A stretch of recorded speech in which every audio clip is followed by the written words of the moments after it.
All right, welcome everyone to Shadow the Broker chill session number 2. We just had a bit of an earlier part of the session, which we didn't record, just to get through some of the nitty gritty.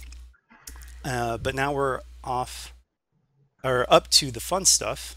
And one of the things I wanted to talk about, so it's been 4 months of Shadow the Broker, and which I think is really amazing. I've never had a campaign personally that's gone this long, so thank you all for your participation. And I definitely wanted to thank all the people who've also stepped up to GM, because in the beginning it was just me week after week, and it's great now that I get to take a break. And I think I went for 3 weeks at one point without GMing, which was awesome. So thank you guys. And then also I wanted to I wanted to ask you guys, what are some of your favorite moments in the series so far? Uh, There was a root rescue. I thought was pretty awesome. Yes, quite awesome. I feel like the highlight so far, not well, one of the highlights was just Quarantine Quandary and the way we worked in the two teams interacting in the very first chapter of that. Hmm. I thought that was very cool and it worked out very well. Yeah. Following the quarantine quandary line, I gotta say, still the one thing that sticks out to me the most is Rio's self-sacrifice suicide bomb Yeah. attempt. Hmm. And actually, Peter had mentioned just the other day that we probably should have cut the game at that point. We should have ended Killjoy, because, when awesome things like that happen, sometimes it's best to step away from stats and just be like, you know what, that was enough to put Killjoy down. So, just moving forward, we'll be a little bit more flexible with awesome moments, because that was pretty cool what Rio did. And it's pretty amazing that Rio got a triumph and actually survived. So, Uh, I'm gonna go all the way back to Cold Comfort and say Chim Chim's interactions with the totally not there Wampa. with Bjorn, yeah.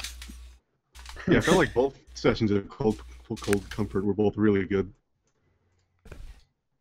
Yeah, that was, I have to say, that was probably my favorite, one of my favorite missions to write, because there was so much going on, and the fact that, even as players, you guys didn't suspect Captain Compnor up until the very end.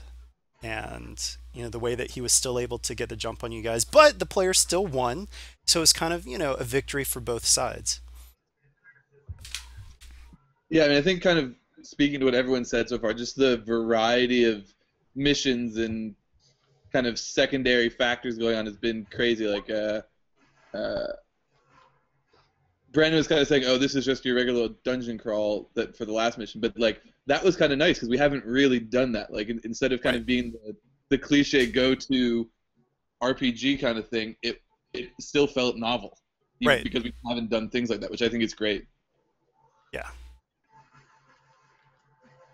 And also, I think for myself, just in terms of writing, when I was going back and forth with Kyle, I like the moment in 12 Faces of Fear where you discovered that the assistant is actually Captain Compnor, and the reaction from everyone, no! Like, what? No, screw that part. Yeah. And then right after that, when the Rhodian researcher starts to laugh and the ships warp in, or hyperspace in, and they're not Imperial ships, and she's like, actually, maiden name Yayar, and everyone's like, ah. So that was a fun moment. And also too, just the fact that everything I said in terms of downgrading for terrible things happening, also allowing 50% of your character XP to go to another character if your character died, that's all real. So we will be using that, but I still I still really liked how everything came together, and I'm glad that everyone was fooled except for D'Artagnan up until the end. So, Now, yeah, Well, again, actually, I on still that love same at the vein end about character death, I wanted to talk about character retirement and Mhm. see if that would be treated the same way. Yeah, I mean, if you were absolutely certain that that character would be retired, because if you retire the character and said, "Oh, wait, maybe I want to bring the character back," you've already shunted all this Essentially. XP to another character. So you would really need to make sure that you're making that as a final decision, sort of thing. No pulling the Michael Jordan. Right. What if they were just a GM character past that point? Well, what do you mean? I mean, like, were that person to later on have an idea for a mission and they wanted Oh, just to bring the right. character Yeah, back for that? they could still have the GM PC do stuff, but I would say try to keep it light because they still are technically retired. So yeah. I've seen a lot of movies where retired people came back and were awesome. Also, I would just like to say if we Space Jam someone, Do what? We just Space Space Jam Jam someone? yeah. Awesome. You know what? I have a plan for a mission. Oh God. Oh boy. But yeah, so that 50% XP is definitely available for retired characters. So I forgot what I was going to say. But I do hope that everyone has had a really good time with all the adventures, and I personally, like James has said, I like the variety that all the people have been bringing to them, and every session has been so different, and the fact that we've been so good about doing these every week, even though we have various times all over the place, we still have tons of people participating. Hoverboard races. So one of the things that I wanted to do is for everyone to talk a little bit about their characters and their character arc and just some of the new directions their characters are taking. So first up, Ben. Okay, yeah, I've actually been thinking a little bit about this because after last night's session, I kind of felt really weird about the way I played, and I definitely kind of came away with a lot of thoughts on how higher level, higher XP characters should be handled. Basically, I felt really overpowered in a lot of parts of that because of Dox's like ridiculous athletics now and the fact that he has like 8 soak and 22 wounds and stuff like that. And I found that when we got into combat, I started just like my brain like shut off, and I was just like, I'm going to spend all my advantages on crits and all my triumphs on crits, and then I thought, wow, this just got really boring for me. What am I doing? And so I think one of the things I'll say for everyone else, and something that I'm definitely going to start considering more, is a classic quote of great power comes great responsibility. The responsibility to not make things really boring and always try to, I guess, as your character does become more powerful, to always remember to keep things interesting, I guess, and not, yeah. So yeah, as for Doc specifically, I also have been thinking about the retirement thing, and obviously it's something that's down the line. I'm not sure. Oh no, I don't want Doc to retire. I mean, it'll be definitely down the line. Like, I don't know if we were thinking about like applying mechanics to the retirement, but I was thinking things like the cutoff of like 500 earned XP would be like where a character is allowed to retire, but not forced to, obviously. So I don't really know. But eventually down the line, he's becoming a monster, and he's gonna continue to be that way. Well, once again, though, you have to remember Sorry, someone else was talking. I didn't mean to cut you off. No, I don't think anyone else was. Oh, but there are, as we get more powerful characters, that's also, it's kind of up to the GMs to create some, creative ways to still engage all the players. And, for instance, like, I mean, you do have a lot of soak now, you do have a lot of combat just capability, but for instance, like Shrebeka took on Lament, and Lament was a completely different foe that really undercut what Shrebeka normally is able to do. And I don't want to say that everyone should do that all the time, because I think it should be in small doses, and I don't want like 100 Laments that make everybody bad at combat. But just in terms of situations and environmental effects and different things that can add interesting facets to combat that, you know, kind of evens the playing field. But at the same time, I think that there is a place for characters that have gotten really far to shine in combat. And also, one of the things too, and correct me if I'm wrong, but I don't think we've had a single combat focused character actually earn MVP status. And I think that at this point, that should happen at some point, because the combat focused characters are the ones that make it possible for the, not so combat efficient characters to shine. Because you're the guys that actually, are able to get people through the really rough spots without total party kills. So, I think that there are definitely some scenes where you shouldn't hold back, because I think that a combat focused character is absolutely due for an MVP award. Yeah, can I jump in? Yeah. I mean, I could see where you're coming from, Ben, with, not wanting to have it be boring or anything. And if it is boring for you, then I think you could do something to change it. But I've certainly been happy with where Dox has been, just because at least, I play a character who dies in one hit against, anyone.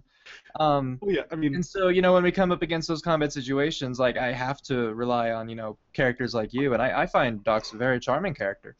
And so I also think that it would be kind of weird if we had to, every time a character starts being awesome, we just have to, suddenly penalize them for it almost. I mean, because I've played in another campaign where I specialized in a combat area, and as soon as I got good at it, the GM noticed that, and in every battle after that, they would throw at me the one thing that I couldn't avoid.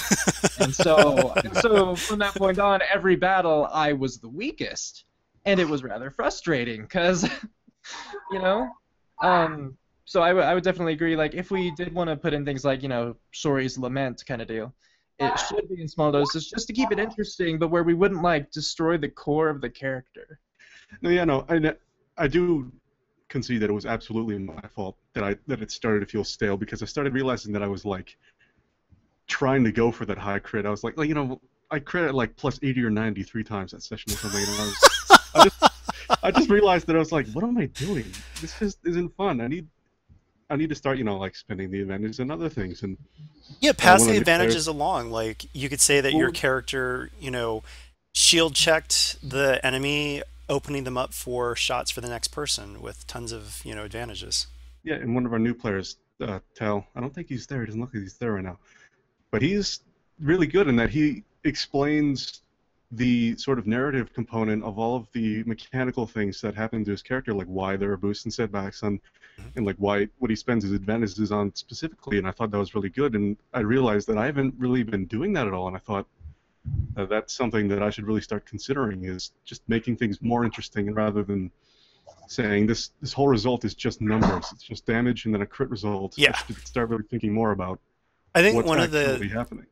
Well, one of the other game systems I really like is Fate, and it's similar in that it's got a lot of different things happening even if you quote-unquote miss. So, let's say that you get a triumph but you miss, and instead of just saying oh, I put a setback on the enemy, say that you shot the chandelier above them and the chandelier crashed on top of them and, did no damage because they have a hard helmet, but they're disoriented.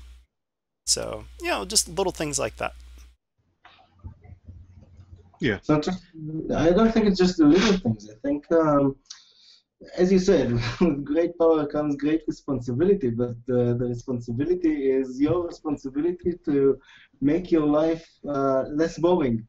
And the one thing that you can do is just use the environment, and you can always flip a destiny point and set new terms in the environment to match the advantages or even the setbacks that you get. Not just to flip in order to get either to upgrade or downgrade a result. You can also use it to, okay, I'm going to flip, and maybe there was a small earthquake a while ago, and part of the ceiling collapsed, and I'm going to use that because there's a little tremor at the moment, and okay, so and this is the stuff that you can actually utilize the destiny point system, and not just make everything depending on how big a crit you can get, or how much damage you can give. Yeah, That's a good well, you point. stepped away. That's actually what we were talking about. I was saying I respect you a lot as a new player, or as one of the new players here, because of the way you handle, like, the mechanical components, or the narrative components of all the mechanical things. I really liked how you had an explanation for everything, and I thought that was something that I should definitely start doing more. One of my issues with role playing, not just like tabletop kinds of games, but play by post in general too, is that I feel like I don't step out of the box too often because I've been shut down a lot, and that like I might bring something up, and they're like, "Oh no, you can't do that. That thing doesn't exist," or like that item wasn't there. And so I'm really like picky about trying to listen for like placements. Like if they specify an object, then I can try to use it. Like if there were a chandelier. But if they don't mention anything, then I like won't touch anything. Well, but I would like to think in this I mean, that hasn't been as bad in this campaign, right? Well, I haven't really tried. Well, you had that whole. Remember, you had that whole moment with the UV like disco ball in Cold Yeah, and Comfort? I didn't bring that up. Someone else did. That's the thing. Oh, okay. Yeah, that was me. Well, Yeah. I mean, just going with that, start trying to, and I think that all the GMs, we've talked about this a couple of times, just amongst the GMs, but we're all trying to be better about letting people do off the wall things, and trying to find ways to fit that. So yeah, feel free to bring up more creative solutions to what you're trying to do. Okay.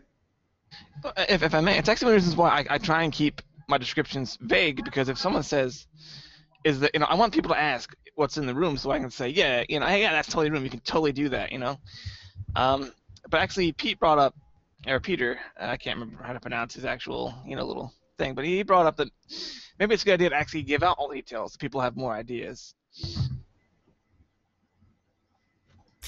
I think that there are merits in both approaches.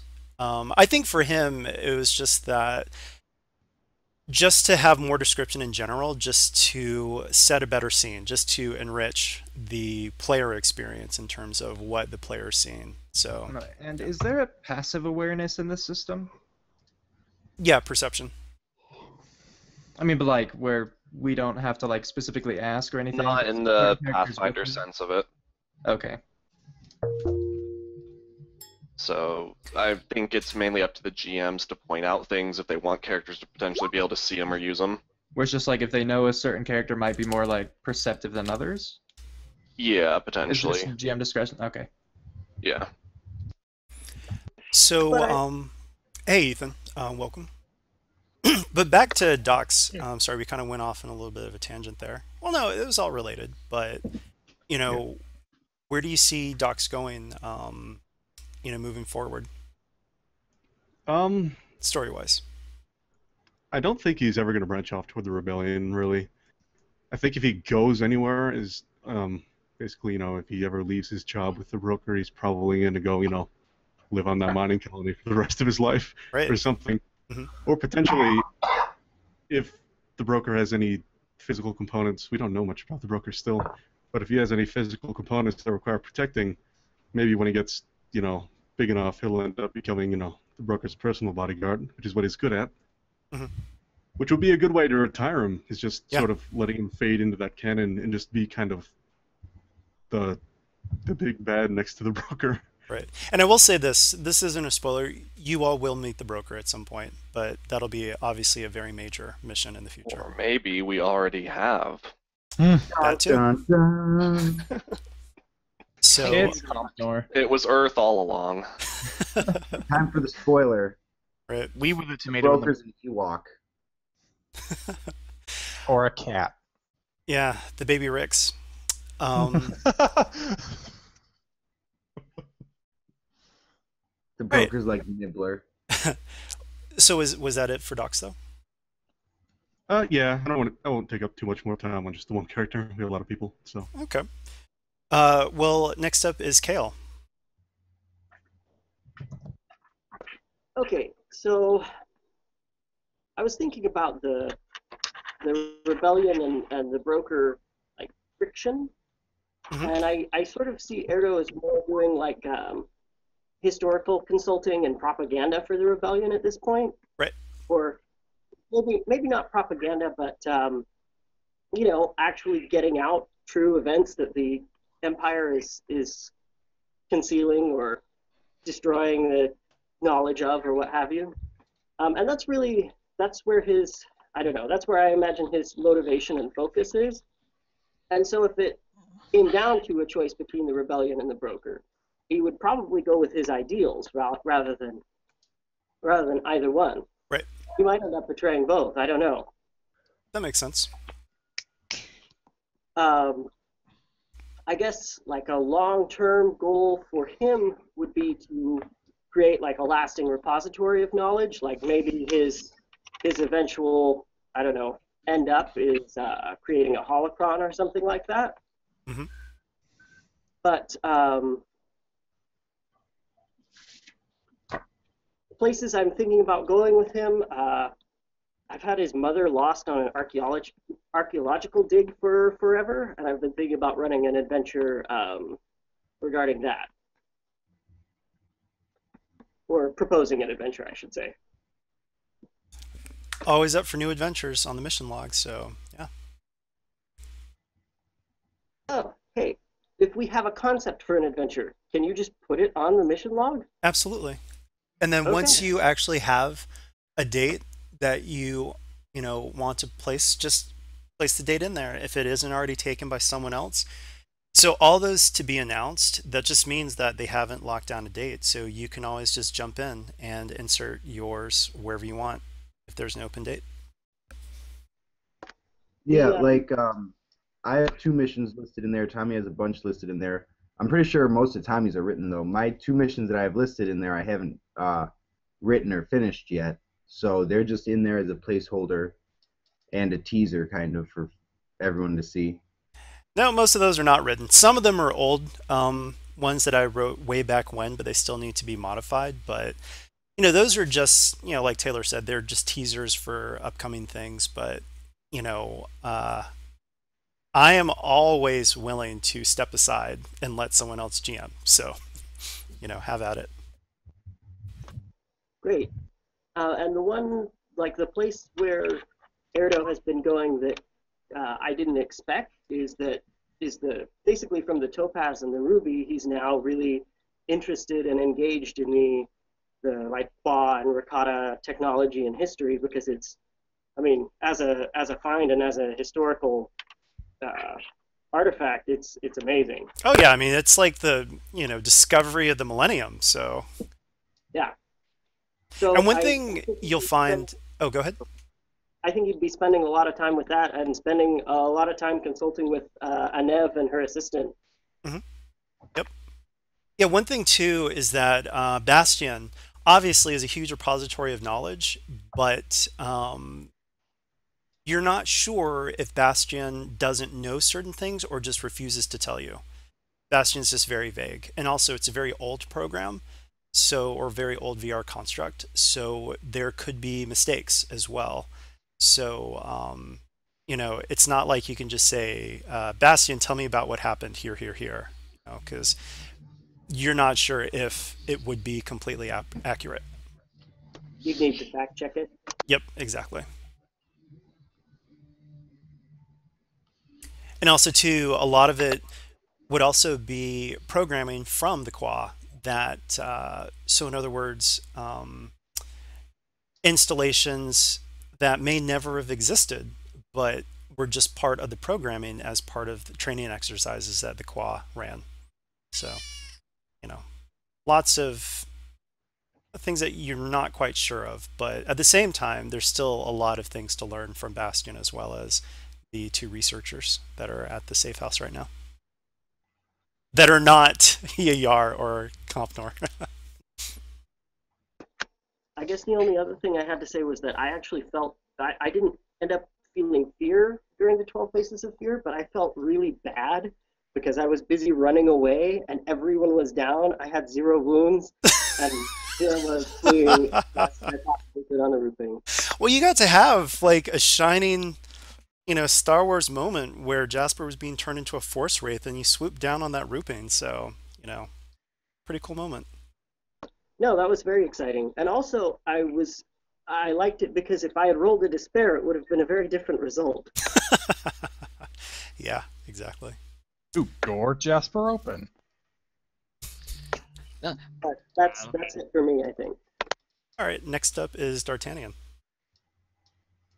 Cool. I don't think a ton has changed with Bo since the last one, but I think I'm taking him away from the rebellion just with how things have been progressing.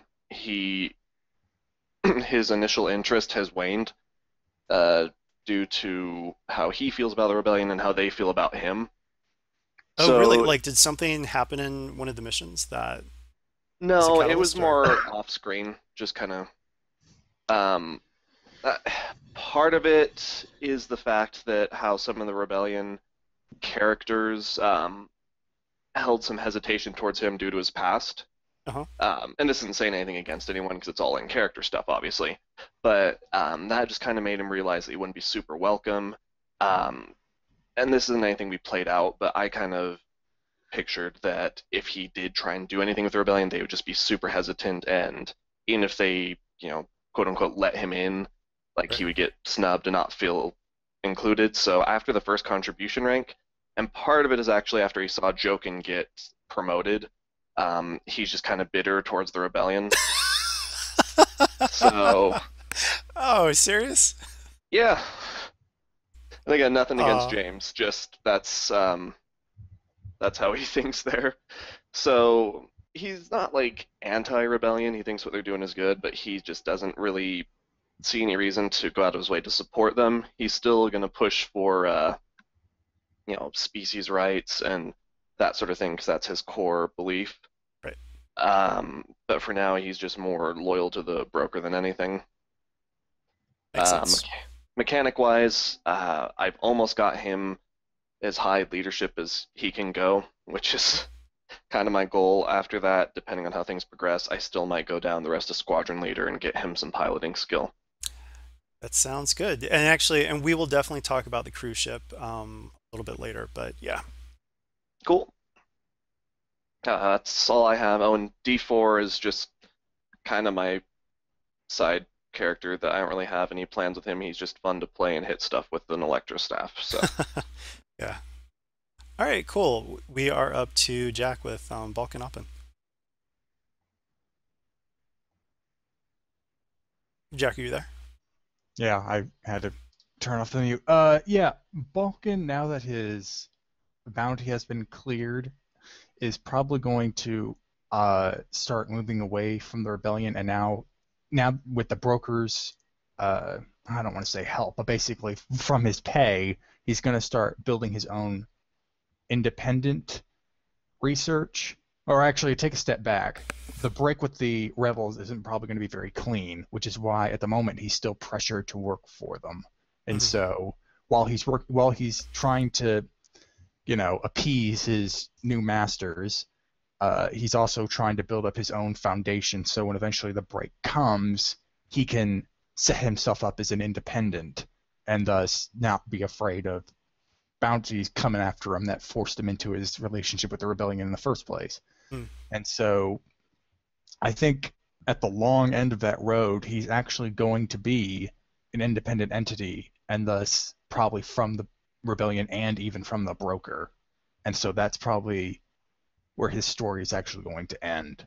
So that'll be kind of like his retirement arc where he becomes like a separate faction that's allied, sort of, but independent? Yeah. I kind of have a rough idea of how that's going to end, and it's just he's going to be out there, but he is going to be in the capacity where he's not going to run missions anymore. So, I mean, who do you have in the wings to take the spot? I have an idea for a character that's probably going to be dependent on getting half of Balkan's eventual endgame XP, and I actually wanted to talk to you about that after this. Okay. But yeah, that's it for him. All right. Next up is James, who has Jokin, who is one of the first characters along with Balkan, and also a new character that's become quite popular. So I think with Jokin, I'm gonna use him still, but start doing it a little bit less. Not like a phased retirement or anything. Just curious to explore something else. I think one thing, in some ways, I kind of get what Ben was saying about the power, but I think what's worked well for Jokin is that the thing he is very best at doesn't happen all that often. So I think there's that opportunity to do something just awesome when there's a piloting scene, but most of the game he's kind of almost under leveled a little bit because his real strength doesn't come into play that much. But he's definitely like building up as a combat character. His gift basket, I waited a bit because I wanted to see some of the stay on target stuff for it, which was good because there was a new blaster there that suited his interests. So I think he's going to come back packing a little more punch than he used to. And then he also recently, in anticipation of the new ship that we're going to talk about, has taken rigor. So we'll start to get some nice little bonuses out of that. Cool. And also, too, once the crew gets its own ship, we'll definitely, or I will at least try to have more space things going on. It's just that the one difficulty is that currently, the ships that you guys have been in, there's not a lot to do for people that can't get on guns, but the next ship that you guys get from the different ideas that popped up, it looks like you guys are going for a ship where, especially on a 6-man team, everybody can do something in ship combat, which will then open up more of those sorts of elements in future games. Yeah, I think we've done a good job kind of trying to identify ships that fit that well. And then on the Zevo side of things, I kind of made him because I wanted to try playing, instead of kind of making a hut that breaks the hut mold, I wanted to kind of play the hut mold. So he's kind of, I mean, people have had some interactions with him. He's selfish, but not because just because he doesn't know any better, sort of. And I think there's still the possibility of doing all sorts of kind of hilarious, like I don't know if you saw the replay at all, Tommy, but in the replay of Scrap Heap King, this time we went to the droid or the factory. Oh yeah, I heard about that. Zevo tail slammed a box of restraining bolts. One fell off and magnetically popped onto Dart. That was fun. So I think there's still moments he's going to have stuff like that happen where he's just not even thinking of kind of the alternatives that might happen. Ultimately, I want to see if I can try to, because the whole gist of him is he got exiled. So he's definitely going to try to find out kind of who set him up, but also if he can't figure that, trying to maybe start his own kind of criminal enterprise of a sort. I'm trying to figure out how that might work at all, but he might try to build his own little racket or something. For Fly Casual. Yeah. Oh, and also tell people about Pippa. Oh, right. And so this was from the first contribution rank for Jokin. He received a test pilot assistant AI, Pippa, which stands for Partially Independent Piloting Assistant. So he gets boosts to basically flying, astrogation, and gunnery, I think. I'm still kind of, we haven't really had a chance to explore Pippa's personality, but I'm imagining kind of a bit of a goofy pilot, or a goofy ship AI that, gets down to business, but at the same time, if you're kind of just doing routine flying stuff, might try to like pull a little trick on you or something and, send up some alarm or something like that.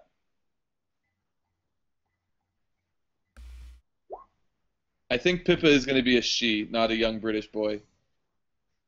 But something tells Kyle me that can she's do the gonna accent. be the bane of a droll's existence. That could be. Someone's asking for reprogramming. Please no. Shakes fist at the computer.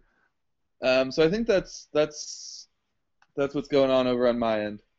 All right, cool. So next up is Jeff. Hey Jeff, your mic is off. There you go. Yeah, sorry about that. So the future for Rock is kind of cloudy at the moment. Well, yeah, we still need to talk about some of those upgrades, and Yeah. one of the things I'll just go ahead and ask you now. You mentioned that you needed more power to run certain things, and I didn't quite understand what you meant by that. Well, with the power armor that Rock wants to eventually sort of move into Mhm. as a new body, it requires it actually runs on separate batteries, and so when it's powered on, you get the mechanical bonuses that it gives and things like that. But it can only run continuously for 12 hours. Oh, I And see. so for a mission that takes longer than 12 hours, at some point Rock's going to need to stop and recharge, or he literally becomes like a 2-ton Durasteel brick. Got it. And so then he won't be able to move or do anything, and that would be a huge hindrance to the party. Mm-hmm. So trying to find a more powerful, I guess, power source or power supply. Yes, Taylor, would be quite hilarious. Well, for him to just sort of stop. But so to find like a better power source that he'd be able to run it for at least like a day or something, or to run it long enough for the mission and then have to like stop and recharge.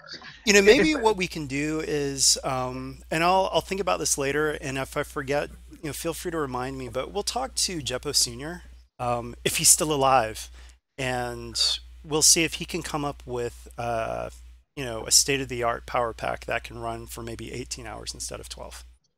Okay. Well, also, if I may, since he's a droid and he's talking over into an armor suit that's normally supposed to have a person in it, all that inside that would be person could be, battery.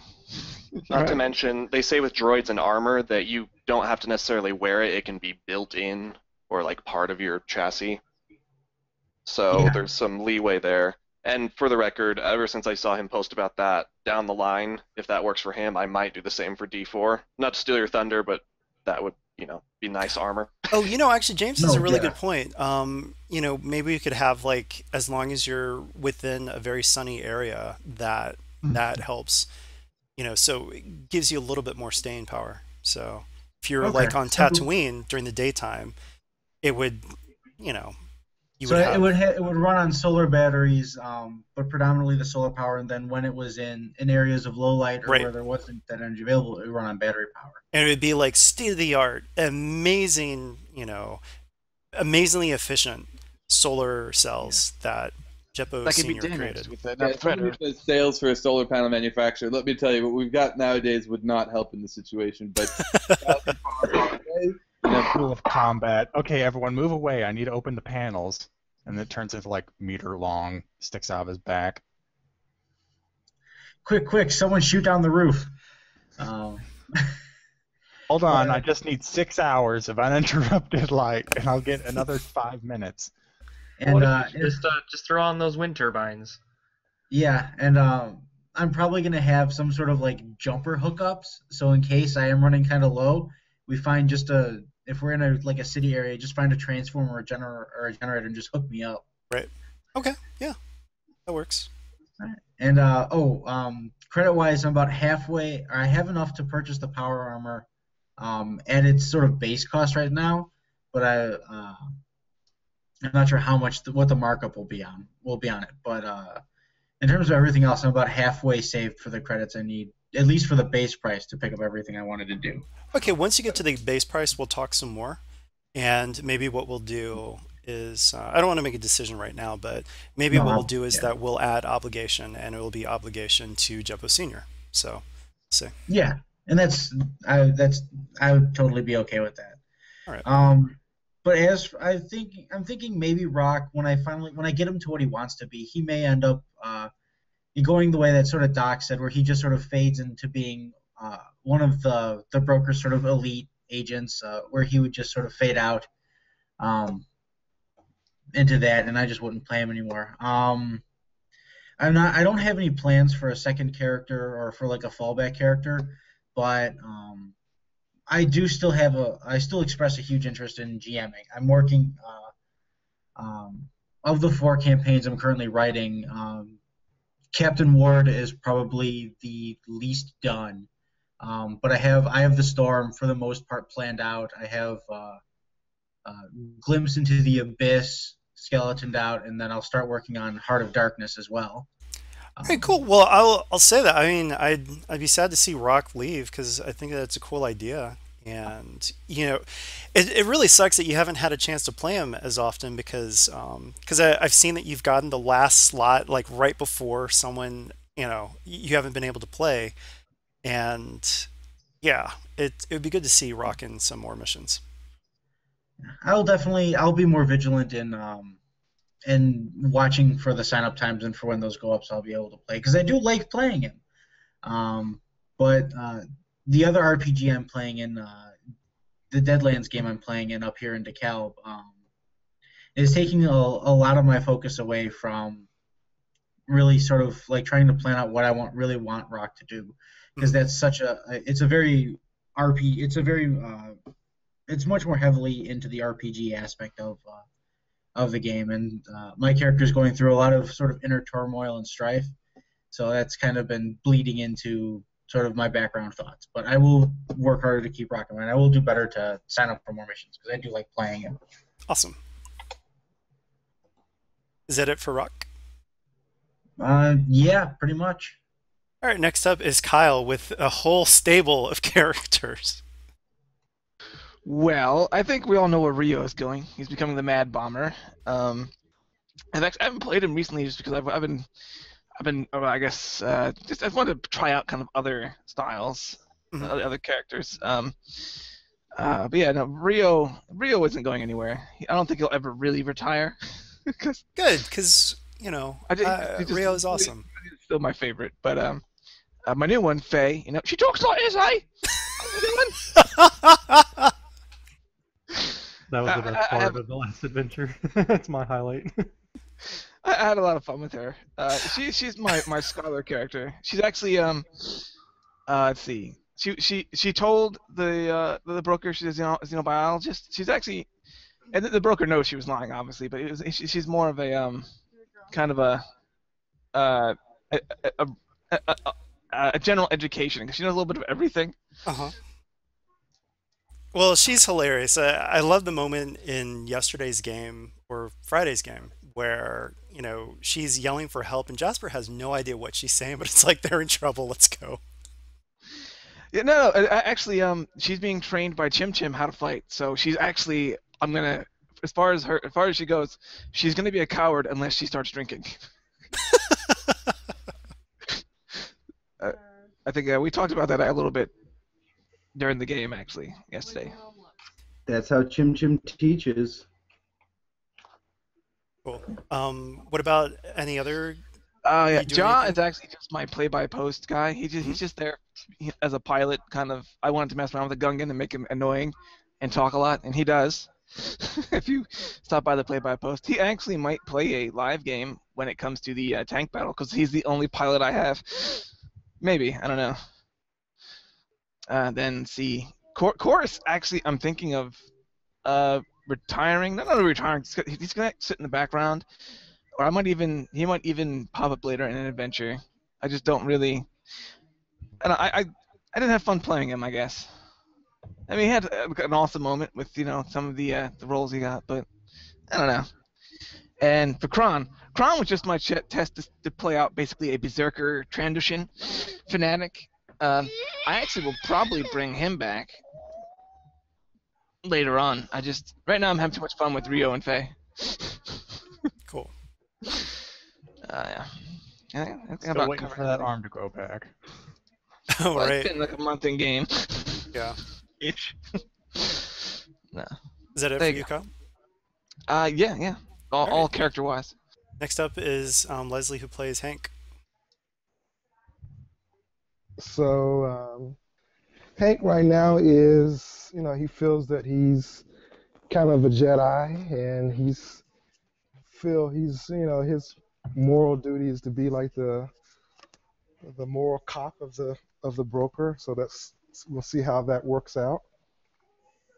But his main mission is to stop his best friend and yeah, stop his best friend. Um, he's having a hard time, trying to gather up information on him to, ambush him or, or to kill him. But that's basically what his mission is to stop Mhm. him. After that, he's still pursuing his learning Jedi powers as far as like, as far as like enhance and um, Jedi mind tricks and move powers and seek and all that kind of stuff. So he'll be, diving into, meditation and learning those powers and stuff like that. That's cool. Yeah, eventually I'll have. Oh, I'll talk about Jasper later. So yeah. And then as far as Hawk, Hawk is, he's just a bounty hunter who wants to get into the entertainment business. So think of think of him as Wild Bill and Dog the Bounty Hunter all mixed up into one. Cool. That's kind of where he's sitting at. So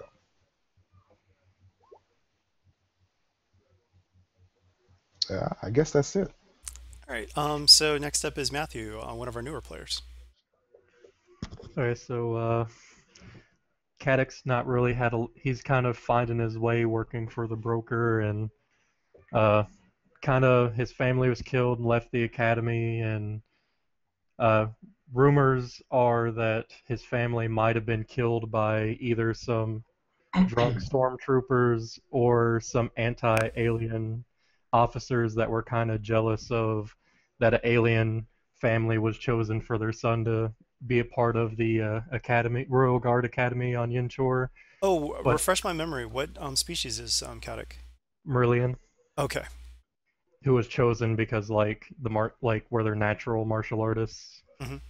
and like his family kind of like worked their way up and like kind of gained favor in the Empire, but so that might have rubbed some other human families wrong, or so. But they're all kind of rumors and hearsay right now. So he's kind of confused where his kind of, since he's young and budding and doesn't really know what his allegiances lie. He just kind of focused on getting justice for his family. But the VR mission, the last mission with Saber's kind of tipped to the dark side, kind of made him feel a little bit more at home. But so yeah, he just kind of working for credits and information and kind of find his way in the world, I guess, or galaxy, I guess. Cool. Is that it? Yeah, that's basically it. All right, awesome. Now we are to Kivera, who's played by Riz. Can't hear you, Riz. Maybe Riz stepped away for a second. He's probably still in something. All right, we'll move over to Tal, and we'll come back to Riz. Okay. I'm playing Tenno Lyran, Corellian born, and the way I see him develop really depends on the pathways that are dictated by the adventures he takes. Currently is a specialized medic who studied both medicine and engineering. So there's a couple of ways that I can develop him. One way would be to continue with the soldier career and move into commando. And that would probably be specializing combat and stuff like getting close and personal with his enemies. If things go a bit cold on the rebellion side, because he joined the Rebel Alliance recently, then he might just move over to be a bounty hunter instead, and then probably specialize in gadgeteering. Yeah. So those are currently the two pathways that I see for him. If things go extremely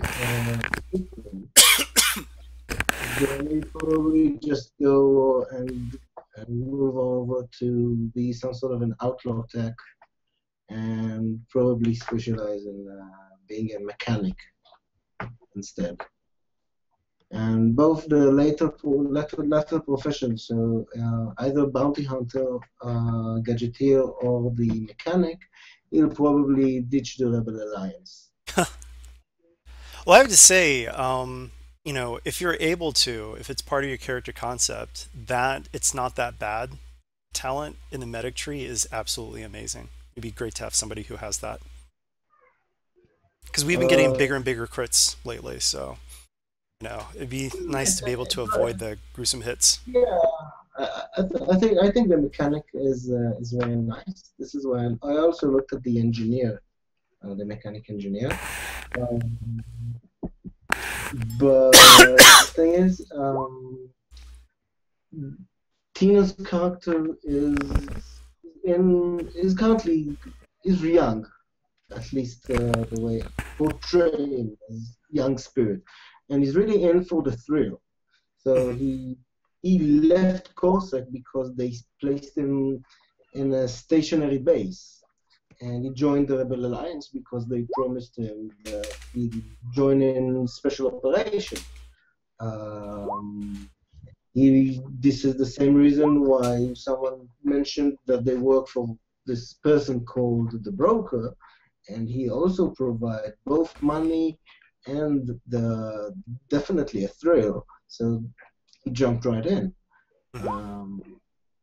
So this is, I don't know if people noticed, he's a medic. He's not really interested in a lot of combat skills. He doesn't even carry a blaster. But he went and he didn't go first, but he tried to remain as near to the action as possible. And this is how I see him. He's not a frontline fighter.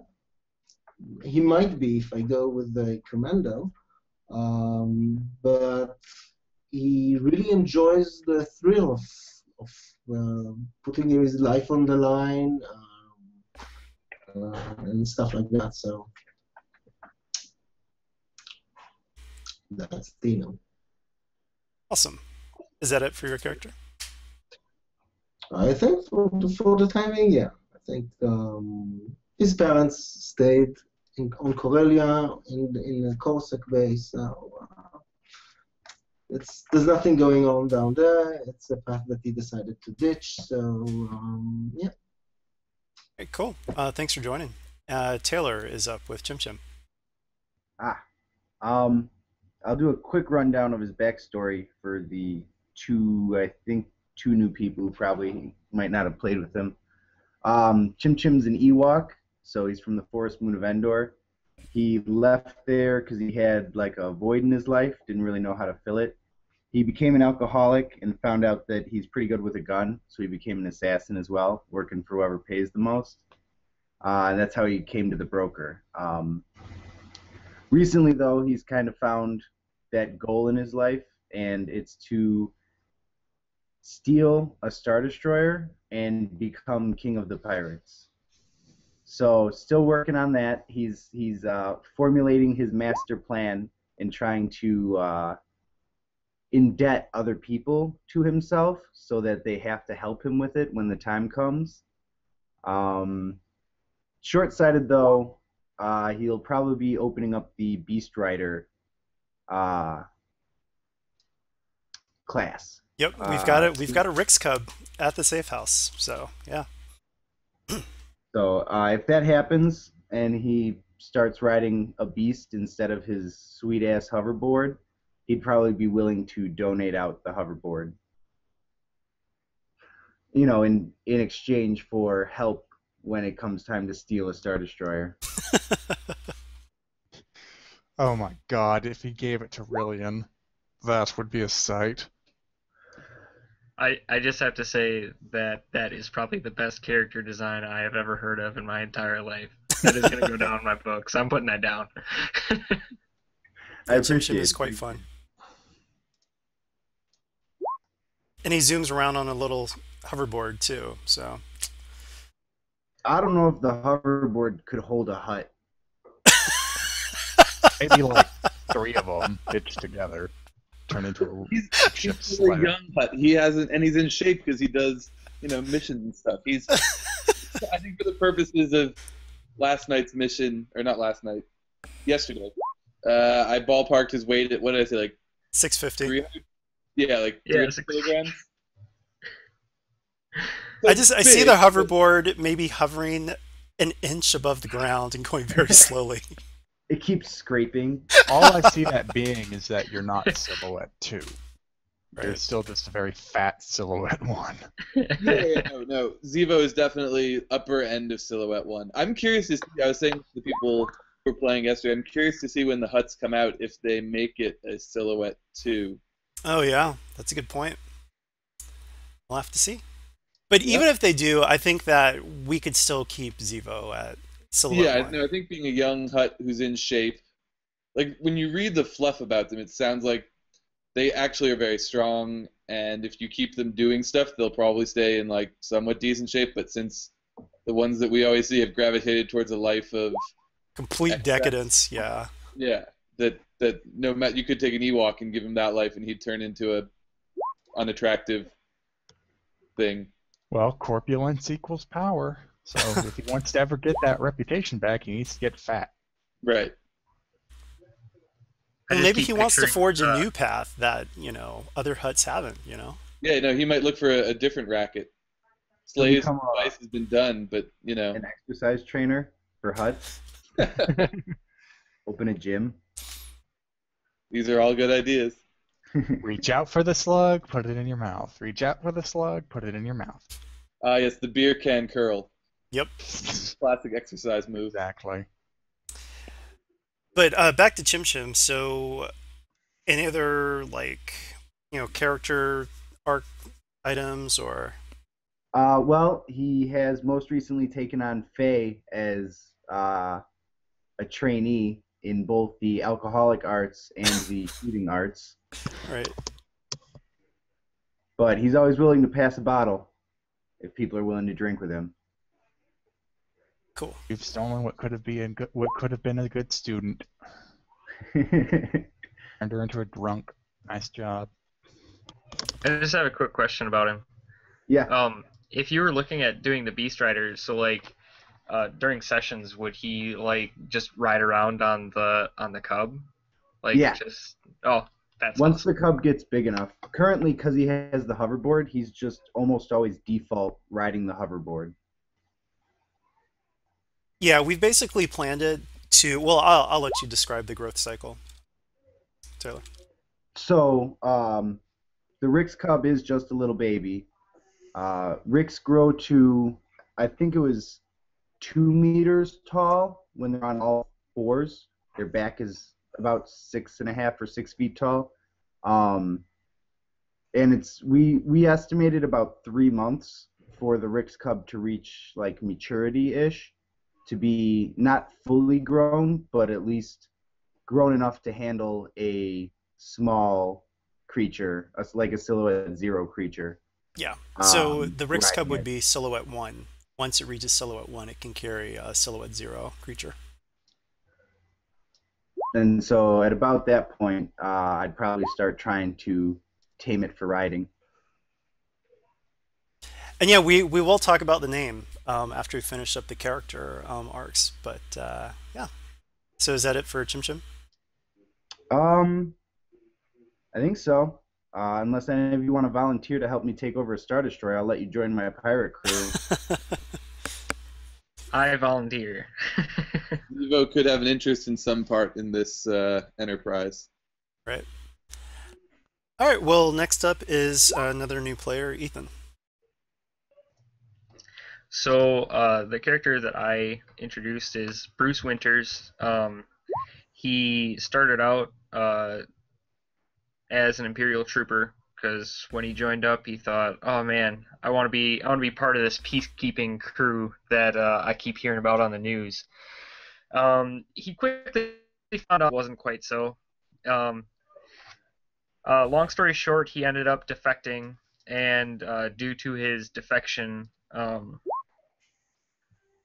his superior officer ended up labeling him as a traitor and said that his family was harboring a rebel spy and basically just executed them. So he originally did not join the rebellion. He just wanted to get away from being an Imperial trooper. But after that happened, he was pretty much set out for revenge, and so he joined the rebellion soon after. So I think a big part of like his story arc down the line is probably going to be getting revenge on his superior officer. I don't really have it too much planned out, and I know I talked to you, Tommy, before. I did character creation and stuff like that, but I was kind of interested in maybe like way far down the line going along the Force Emergent tree, if possible, and then going on to trying out Force Healer, and I think that would probably be towards the end of my character arc. But as I said, that's pretty far down the road. I think like before anything happens, I think I'd like to resolve the revenge on the overseeing officer type thing. So Right.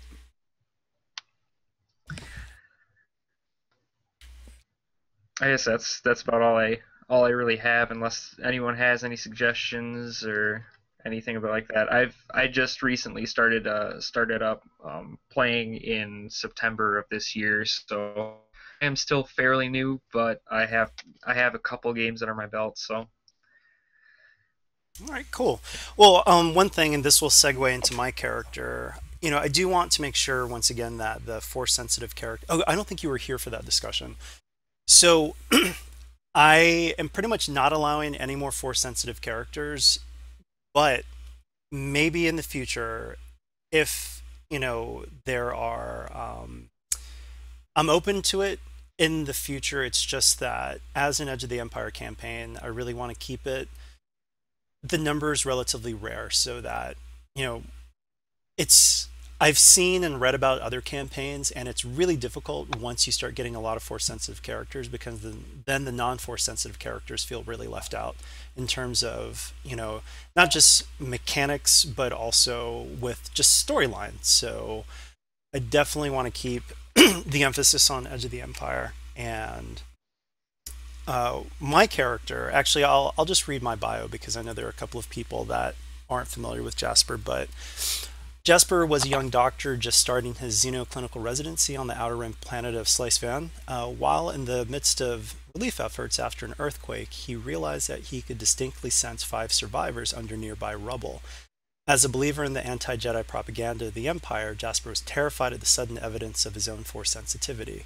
He tried to get fellow relief workers to check the area again, but resources couldn't be allocated on what Jasper feigned as a simple hunch. Unwilling to push any further, the young physician felt each of the 5 deaths below his feet with sickening finality. Jasper fell into a deep depression and soon lost his hospital job. He was forced to scrounge for work as an on-call medic for members of the criminal underworld. He soon discovered that his force sensitivity also aided the process of wound healing, enabling him to often forego the use of medicine while administering first aid. Unfortunately, the combination of surplus medical supplies and ongoing depression quickly spiraled into an addiction to Stimpaks and other painkillers. He played fast and loose, gaining medical supplies while using his force abilities to do much of the work. However, during his last job on Slice Fan, it was discovered that he was using saline solution instead of an actual anesthetic while patching up a gang leader. He was lucky to be alive after the gang roughed him up. Using the bulk of his savings, he bought a ticket to Tatooine and got off planet as quickly as possible. So that's Jasper's story. And the thing with Jasper is that he started out as a GMPC because, you know, in the beginning of this campaign, before other people were GMing, I didn't get a chance to play him, but I've actually gotten a chance to play him quite a bit now. And as a force sensitive character, at least in terms of the other characters, it wasn't even known openly. He wasn't open about it until episode, what was it, 6? I think it was 6, right, guys? Quarantine Quandary. 6, I believe. Don't remember. 5. But yeah, it took quite some time. And we're now at Shadow the Broker 16, and he still doesn't have a lightsaber. And at this point, I don't even know if he ever will. The way I'm playing him is it really has to make sense in terms of the story, and because of Leslie's character Hank got a Sith holocron pretty early on, Jasper was freaked out and was like, I am not talking to this guy. And so Jasper hasn't really gone to Hank as a fellow Force sensitive to help train him in any of the Jedi stuff because Jasper still has a real problem with being Force sensitive, but he's working on it.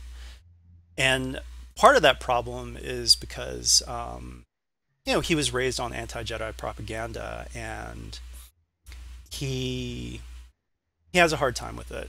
He's gotten a lot better though, as people have seen, where he's been a lot more open about his Force powers, at least with people he trusts, and he's actually Force rating 4 at the moment. But generally, Jasper's pretty low key, and so he is a Force healer, and he hasn't really. The only Force powers he has are actually Force sense and Force heal / Force harm. And I think for now, I'm not branching out into the other Force areas because it doesn't make sense unless he actually was training with someone like Hank that he would actually gain those. So he has a lot of raw potential, but not a lot of actual training. And I think I'm going to keep him like that for quite some time. But I was excited though in the most recent mission. We didn't have quite as many hard-hitting combat characters, and so we had that last battle was actually pretty difficult, and Jasper was able to pull off a healing nova where he pulsed 2 times with able to heal, I think, yeah, I got up to 5 people in one burst with 6 wounds and 6 strain at the same time. So that was pretty cool. So it was kind of like a story unlock for Jasper at that point. And the one thing that I might do is that he's gotten a lot better about his drug addiction, but I do think that he may actually get.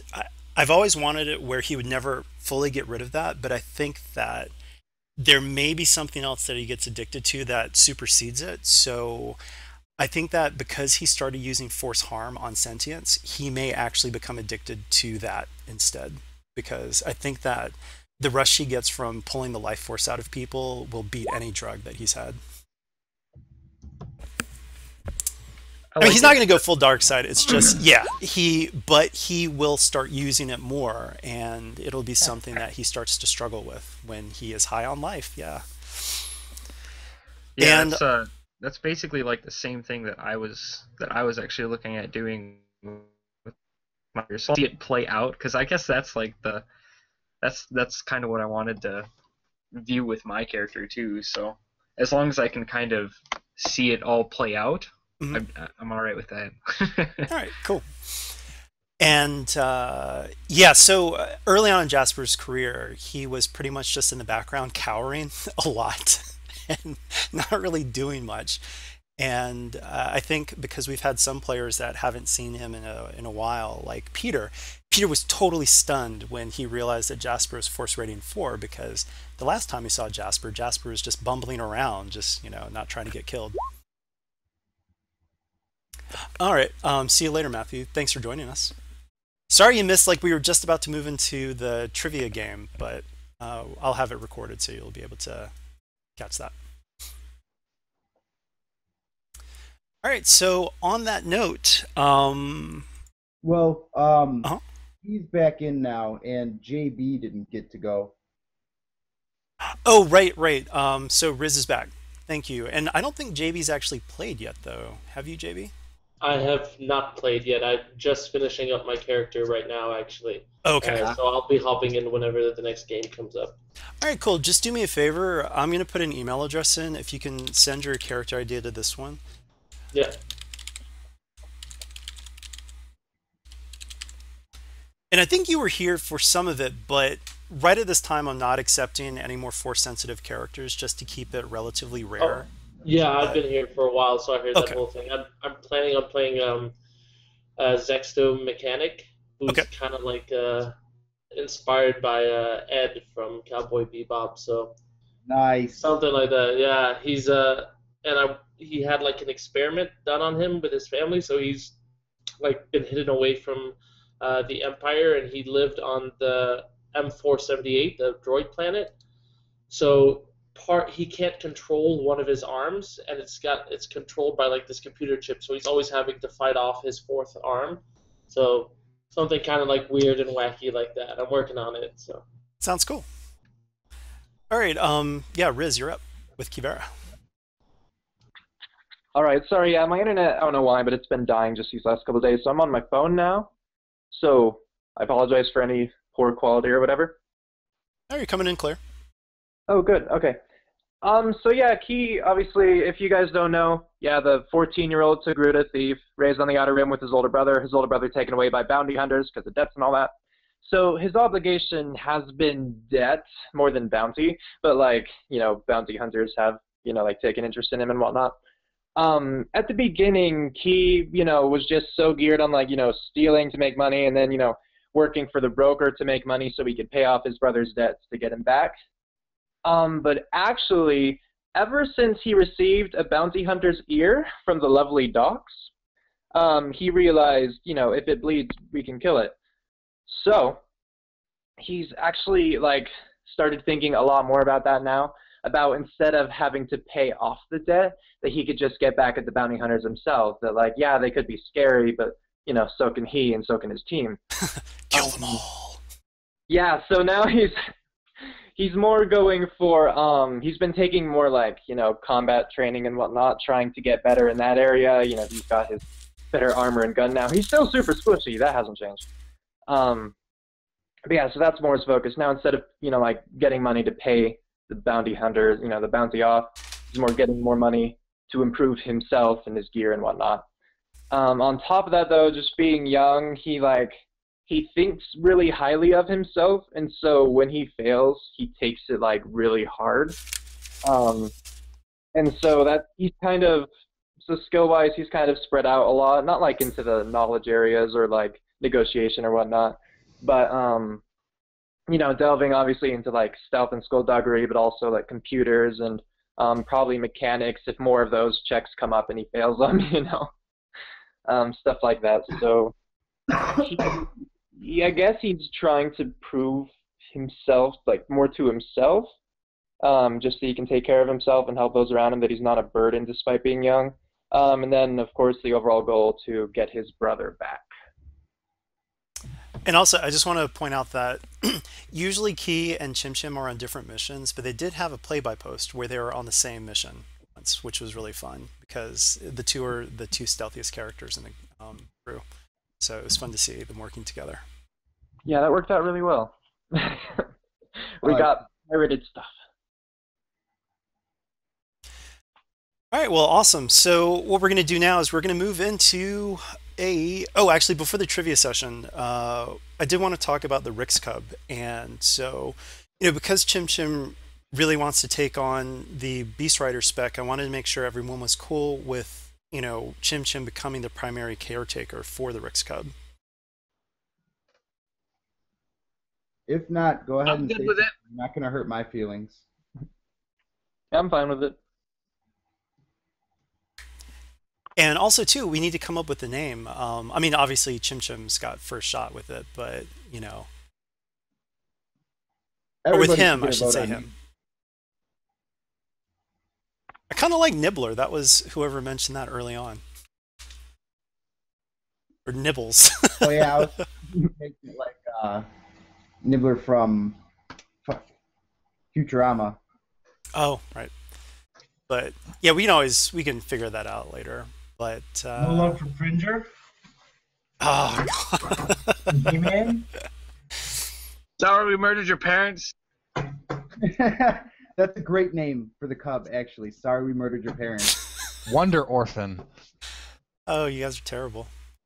If we're going for that, just name him Batman. How about we name him Annie, since he's an orphan? You could name him Gotham. That way, whenever he needs to be fed or like, you can just say, "Chim Chim, Gotham needs you."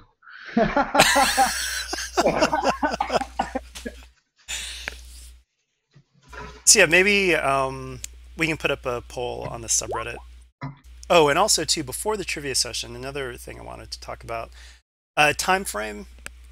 We're after the Battle of Yavin, pretty early on within that, because I want to give us plenty of breathing room within the Galactic Civil War era.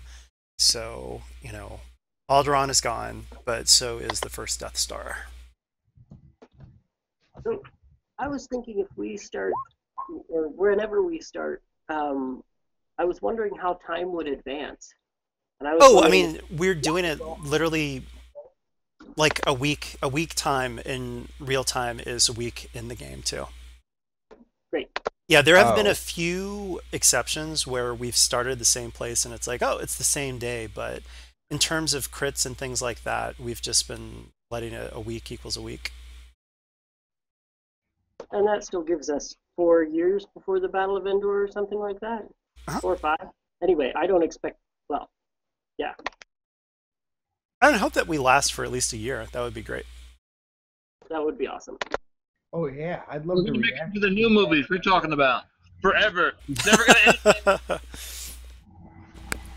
And then Yeah, we have to go at least a year so we can have our 1-year LARP session. Something's gonna happen. I will be there in Jawa robes. See? the cruise ship. So I think what we should do is probably have a poll on the subreddit and figure out the final ship that you guys are going to pick, and also the name. So yeah.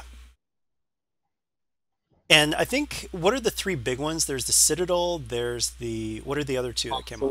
Which is definitely more of a mini. It was a light cruiser, I think is what the book calls it. Yeah, there you go.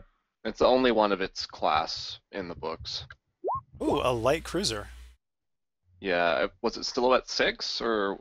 It's Silhouette 5, but it's still, I think, pretty fast. So it's not, a lot of the other Silhouette 5s are like Speed 2, and it might even be like Speed 4. It is Silhouette 5 Speed 3, I think.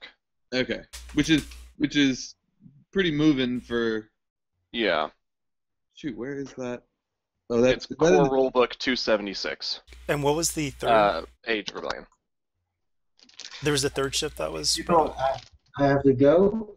Was lovely talking to you. Yeah, you too, Tal. I'll catch you in the near future.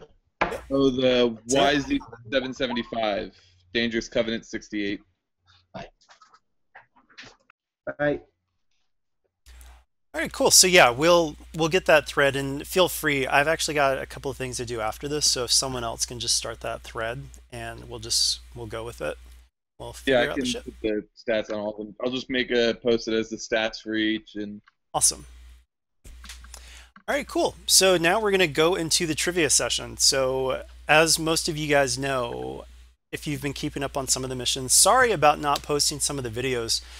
Unfortunately, it's just been really busy at work with just the holiday season, and things have been really crazy. Plus, I've had a lot of technical difficulties, and some of the other GMs have had technical difficulties where it's one of the videos I still need to go through because one of the files was corrupt, and it's just been a huge hassle trying to actually get it to play correctly. But yeah, so sorry about those missing videos. I will eventually get them up. But on that note, let's get to the trivia. Ooh, also, quick point for the mission highlights. If you have a favorite moment, add it to the mission highlights. Yeah, absolutely. And that's the other thing too. It doesn't seem like it would, but doing the mission highlights takes forever when I try to do an actual excerpt from the video. So I'm pretty much leaving it to you guys. When you find a favorite moment, just do a timestamp link from the YouTube video to it.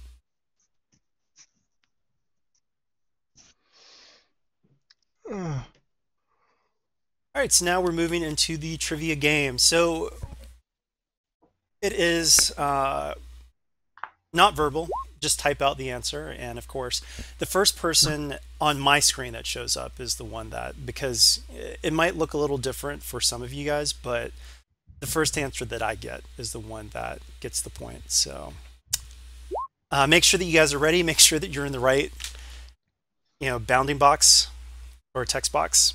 And are you guys ready? I'll just spectate.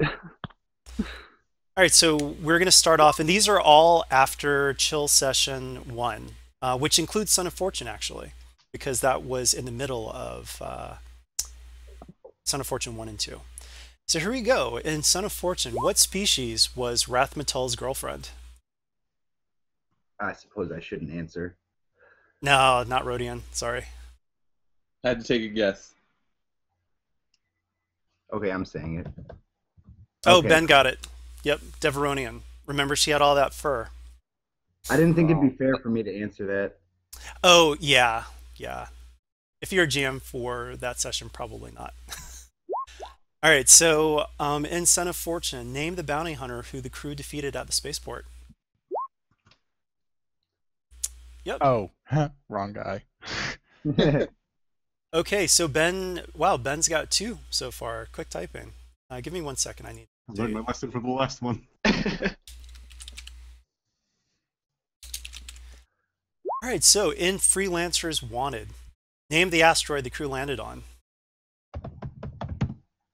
Damn it! Enter key. Yep, Chim got it. So Kessel. Take that, mighty intellect. Hey, it's not my fault. This computer's old. Repair it. All right, also in I'll have Freelancers Fusion Wanted, Torch. what spice is the asteroid best known for? Yeah, got it. Boj got it that time. Woo! I'm on the boards. All right, so most of these will have just 2 questions each. Some of them might have a little bit more. Cold Comfort. Give the full name of the actor who plays Captain Compnor.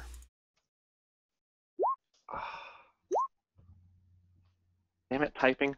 I can't spell it. Crap. I know. Yeah, Ben got it. Written. Ben, you are destroying it. They're copying and pasting from somewhere. It's actually Travik Barrett, but that's fine. So yeah. I swear you said Barrett at one point. Oh, It was the Oh, you know what? I probably did that. So I actually may be doing it wrong right now. Geez, I have to look that up now. Uh-oh. But yeah, you've got the 2 names that are correct. So second while I just mark that. And who is Captain Compnor's biggest fan? Boj got it. Woo! Too fast. I'm glad I did not write out Sunflare because I almost did. That was like someone who did Shorebecca and still beat Brandon with Shore. All right. What was the name of the Ghost Wampa?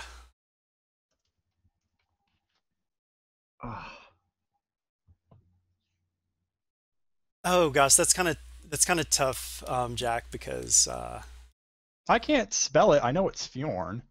okay, all right, I'll accept that. But In yeah, fairness, most of us don't see how they're spelt when we hear it. So that's a good point. So okay, so Jack gets that one. Besides, I'd rather Jack have it than Ben. All right, name 2 methods of detecting Defil.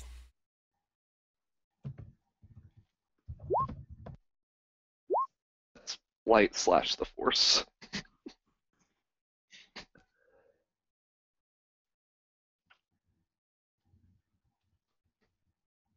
Oh gosh, I like Kyle's answer. I do too. Well, that uncovers anything. actually, wait, I'm missing. I think Ben may have actually gotten that. Let me double check. I have to scroll up here no, now. I haven't submitted an answer because I'm not sure. And I thought someone already got it, so.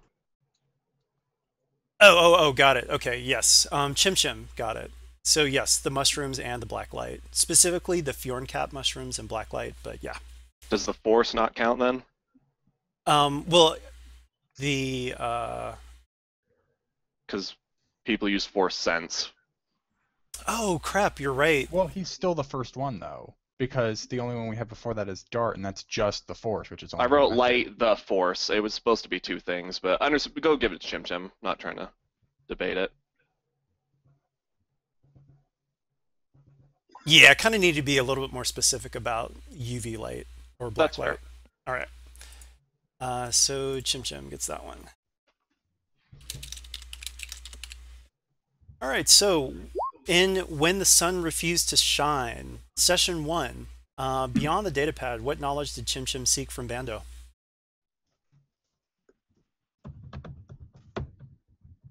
Yep, Ben got it. Wow, Ben is just racking these up. And you have time to capitalize properly? Jeez. It's a reflex. I don't know. It's just how I type. All right, so in Session 2, what foundation did the crew pose as to gain entry into the starport at night? Ah, fuck. Yep, Boj got it. It just fell apart there. You tried. Oh my gosh.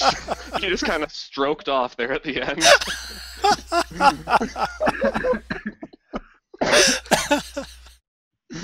There's Wish somewhere in there. Big water. Leon's just Wish in another language. Right.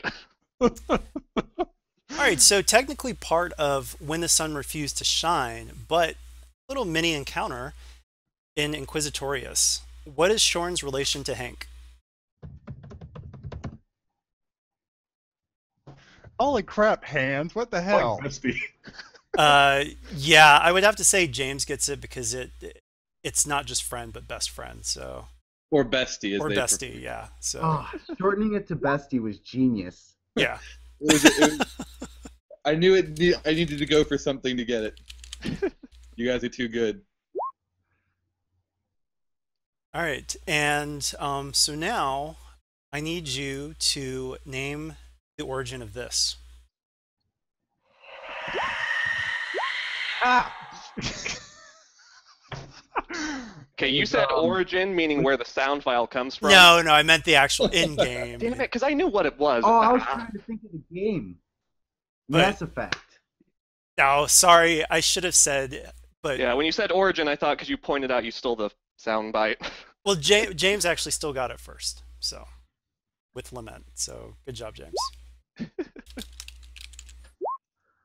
And for those who haven't played earlier, Lament is a Force Wraith that is basically the pet of the Inquisitor that the team took on. We didn't.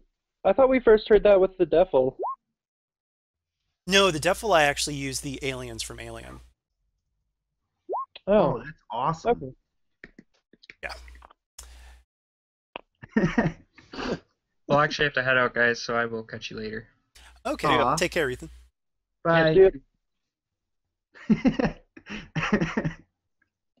All right, so James got that, and also in Inquisitorius, with Yarick killed by the Inquisitor, who became the leader of the Sunken Crater Raiders? I don't remember her name. Twilight chick. I think Kyle is nailing these questions. I'm reading that in Faye's voice.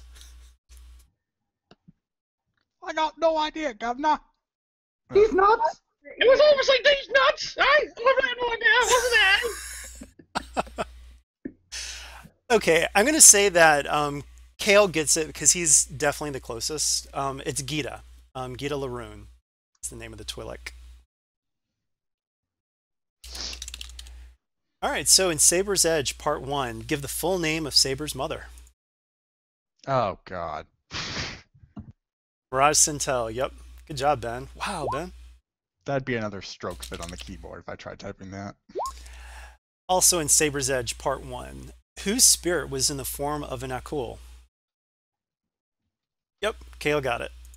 Oh, you guys have good memories.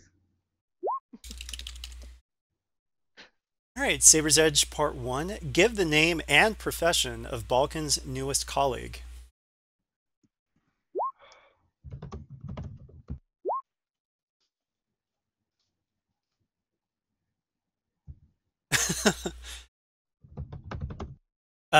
Yep, Jack got it. Vincent, Big Game Hunter. I at least know who the hell's on my team. That's probably a good one for you to get right. All right, in A Most Sacred Eve, name the town under Dox's protection. Ugh. Not even gonna bother. I'll abstain from answering the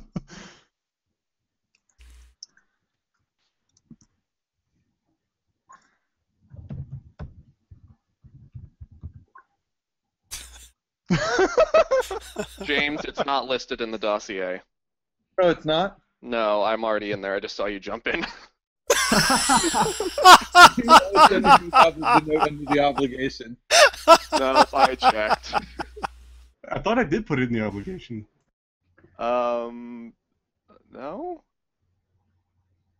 Let's see, most sacred Eve under docs. Yeah, it I is wanna in the say- obligation for anyone who's on the dossier and wants to Really? get the answer. I think time has expired on this one. Now it's becoming a research contest. Actually, I I'll don't let it see be it a in research here. contest. Find it. Someone needs to find it. I'm looking at it right now on the dossier. I don't see it. I In the might be obligation blind. tab? Oh, on the obligation tab. Okay. Mine's We have not loading. obligation from that? Wayrite. Yep. Well, you have to type it. Done. So yes, Wayrite is correct. Yeah. I thought you meant the obligation tab on the mission log. All right, so in A Most Sacred Eve, name 2 presents from Docs that characters other than your own received at the feast. I like this question.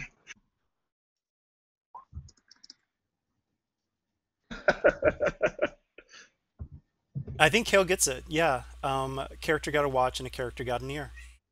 Oh, man. Squeeze toy and autograph. Yeah, the shortest ones. You got in my little discussion. I liked mine better.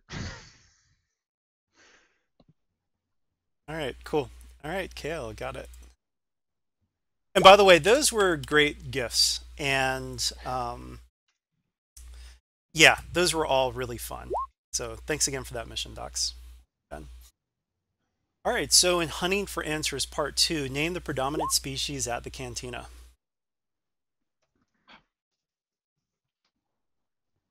Bo's got it. Trandoshan. Yep. Really? Oh, I'm thinking of the most recent bar. That was the most recent one. That's why I got the confused. other one. Fair enough. In Hunting for Answers Part 2, which criminal syndicate pursued the crew at the end? Yes, Bo's got it. Oh, Bo's just starting to catch up. Woo! Man, I'm losing ourselves in the missions. You're also losing your typing. Yeah, I am. Something- Seriously, I think I need to go to a doctor after this. Because my hand's all over this keyboard. In 12 Faces of Fear, while Jasper was in the process of being transformed into a Force Wraith, who swooped down from the sky on a Ruping to snatch him away from Lament? Yep, Hale got it. You could have typed me. Me works. I know. I had it happen. I think, did I do that to you in the first trivia? Yep, I think so. All right, in 12 Faces of Fear, who controlled the Alpha Ruping and led half of the team to safety? I missed an eye. Fuck. That counts. That's fine. Ben got it. I saved the keystroke. It's the key to victory. Can't waste a Oh, second on extra keystroke. Shaving off letters to win. It's the keystroke. Oh, gosh, that's hitting my strain threshold. In 12 Faces of Fear, who managed to convince Captain Compnor to switch sides against the Inquisitor? And Boj got Boj, yep. Good. I started to type Boj and me at the same time, so thanks for that confusion. In 12 Faces of Fear, who surrendered to Shorn to spare lives of half the crew? And Boj got it again. Uh-oh, I think Boj and Ben are like neck and neck now. Damn it, Boj. I'm good at naming other characters, alright? All right, so 12 Faces of Fear. Name the VR construct. No. Yes. I mean. Yeah, James got it. P instead of enter. No, it counts. After my horrific slurring counts, I'd say James still gets it. Yeah. All right. Give me a moment. I need to double check on, because I wasn't there for hide and seek. I did get some questions from Leslie though. Okay, here we go. I just need to cut and paste these real quick. Here come my guesses.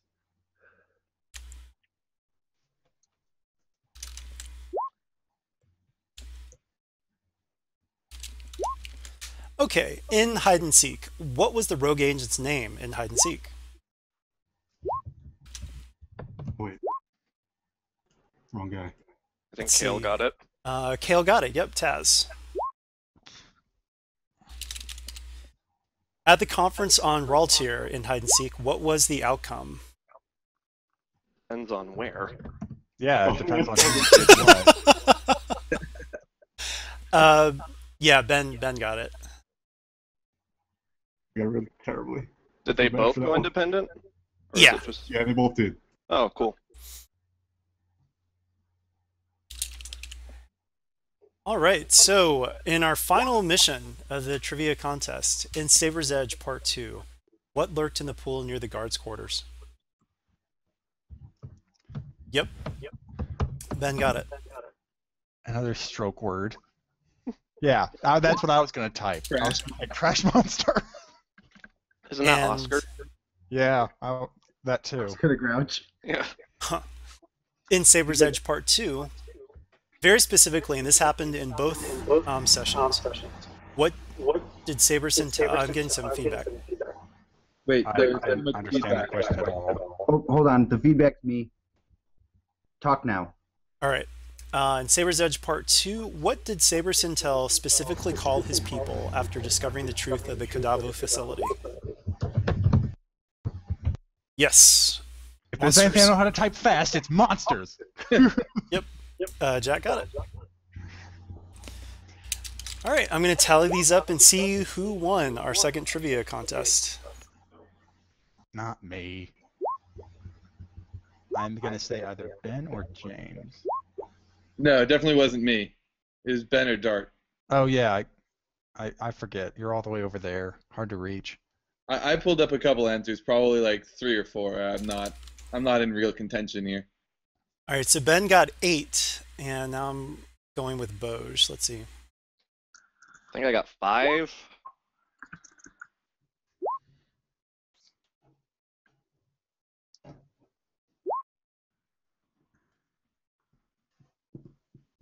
You got 7. Close. Oh. All right, so for third place, we're thinking it's probably James, right? Let me double check here. Who else would be in contention other than James? I got 3. I don't know if that's enough to even matter. Let's see. Oh yeah, I should have asked everyone to keep track of yours. I got second place at the last Trivial Pursuit, too. Let's see. Double checking James.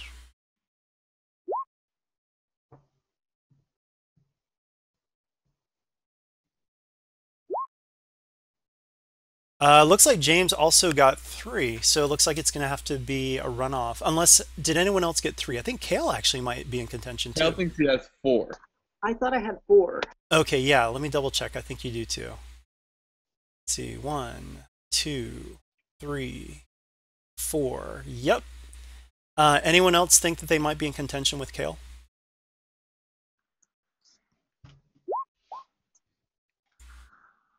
I say no. All right, so first place goes to Ben, second place Durin, third place Kale. First place, in addition to the XP that I'll announce at the end, well, I'll just tell you guys, this is worth 10 XP, and the winner of the trivia gets, or first place is +3, +2 for second place, and +1 for third place. Woo! All right, cool. And last up, we're just going to play a couple of rounds of Sabak, and switch over to that. And I'm going to play for a little higher stakes this time. The first bid is actually going to be 500 credits. So who wants to take part?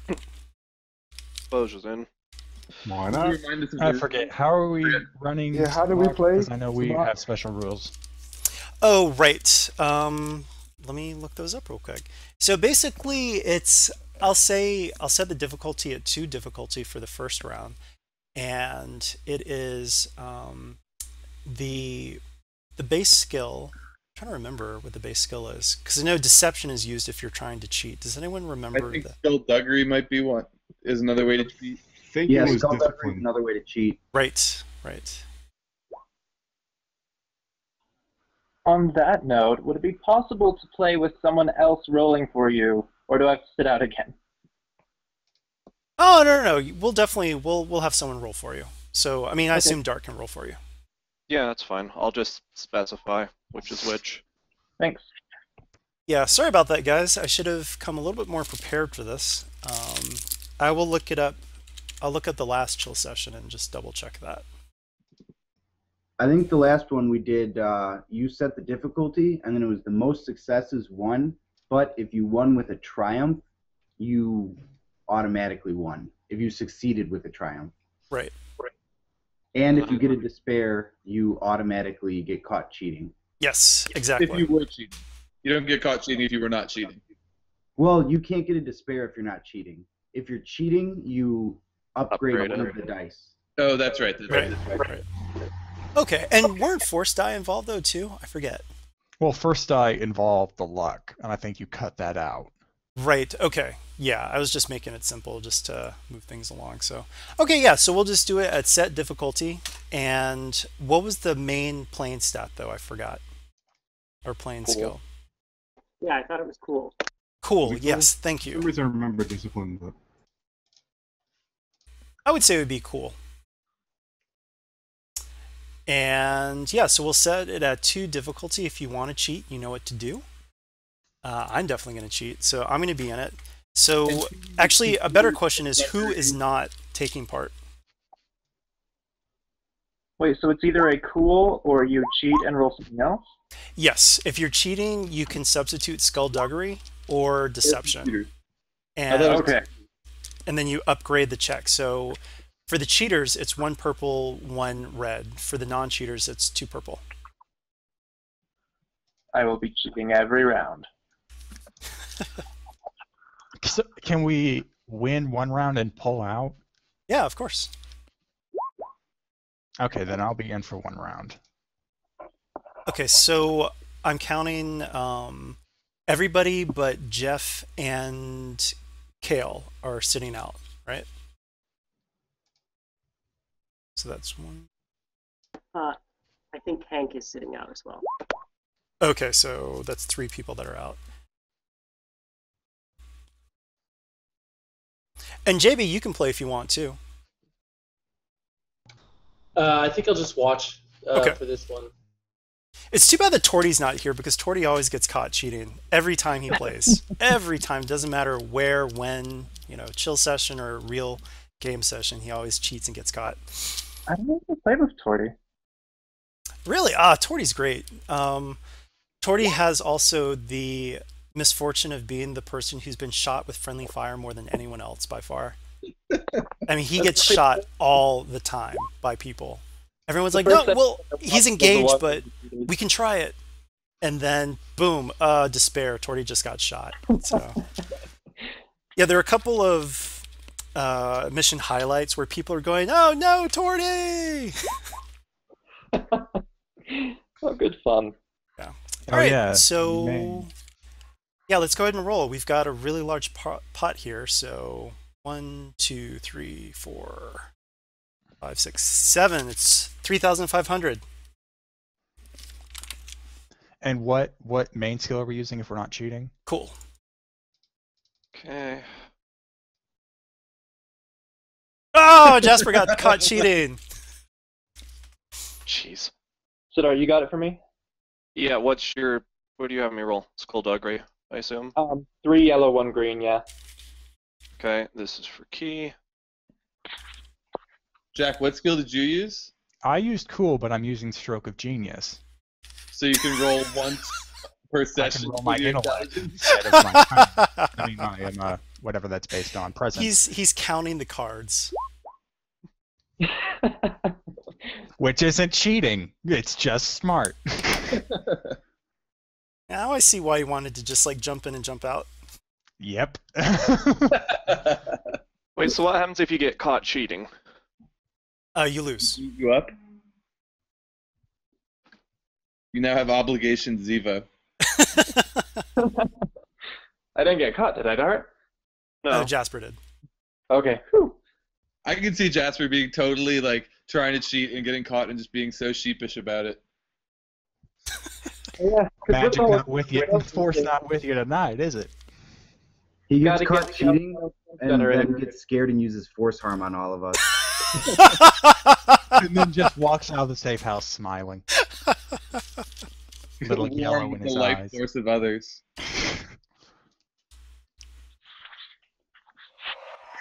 He turns into a force wraith. Okay, so who won? I think Balkan won. I think Balkan won with his 4 successes and advantage. Oh, that was so close with Zevo. Wow. I thought the advantages and threats were for like boosts and stuff, not to decide tie breaks. Well, we're just doing it by round though, because the other way is too complicated, and if we were doing that, we might as well add the force die too. Yeah. All right. Just to keep it simple, I might do at the next chill session. What I really want to find is an actual online version that I can modify to be Sabak. So, because I know that there are a couple of online games that we can probably pull in with apps, and I want to see if I can find one that's been modified, or if someone has made a script within Roll20 that we can play Sabak in. Oh. But then I wouldn't be able to totally not cheat like that. All right, so Balkan just got 3,500 credits richer.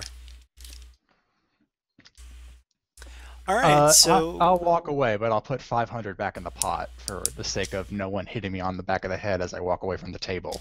Oh, that was very nice of you. Okay, so the next pot is going to start out at 750 for each person going in, plus that 500 that we got from Balkan. Thank you. Who is not in for this one? Just to affirm Balkan. So I think Balkan Boj might sit it out. So Boj is sitting out, Balkan's sitting out. Yeah, I think I'm also going to drop. It's becoming statistically bad for me. With how many skills you can use to cheat compared to just cool, like I don't have any of those skills and it just doesn't seem worth the risk. Oh, so I guess I should ask the other way now then. So Jasper's in. Zevo's in. Zevo's in. Key is in. Chim Chim, are you in? Awesome. Jeff, are you in? No. It looks like we only have 4 people. Okay, so Jasper, Key, Chim Chim, and Zevo looks like they're the only ones playing this time. So the pot is still 3,500, miraculously. Oh, really? Yeah. You're right. Yeah, 3,500. Okay, funny. All right, cool. So we are going to same difficulty here and roll off.